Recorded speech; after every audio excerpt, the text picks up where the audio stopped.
രാജാക്കന്മാരുടെ രണ്ടാം പുസ്തകം 17-ാം അധ്യായം 28-ാമത്തെ വചനം.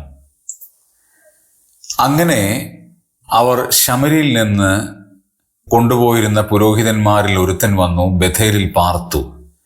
യഹോവയെ ഭജിക്കേണ്ട വിധം അവർക്ക് ഉപദേശിച്ചു കൊടുത്തു. ഈ വാക്യത്തിന്റെ ചരിത്ര പശ്ചാത്തലത്തിലേക്ക് പോകുന്നതിനേക്കാൾ അവിടെ കൊടുത്തിട്ടുള്ള ഒരു ആശയം ഏറ്റവും ശ്രദ്ധിക്കേണ്ടതാണ്.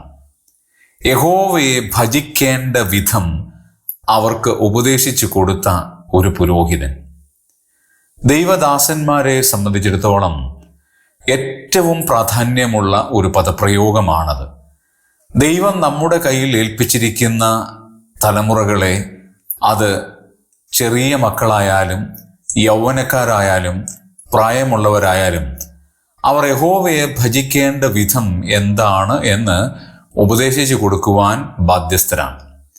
നാമും ആ പാതയിൽ നടക്കുന്നവരായിരിക്കണം എന്നുള്ളതും പ്രാധാന്യമർഹിക്കുന്ന കാര്യമാണ്.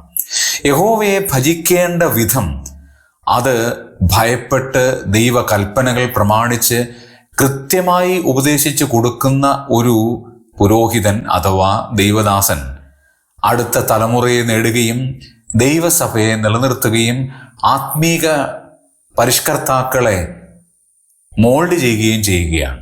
ഈ വലിയ ദൗത്യത്തിൽ നമുക്കും പങ്കാളികളായി തീരാം. ദൈവം അതിനായി നമ്മെ സഹായിക്കട്ടെ.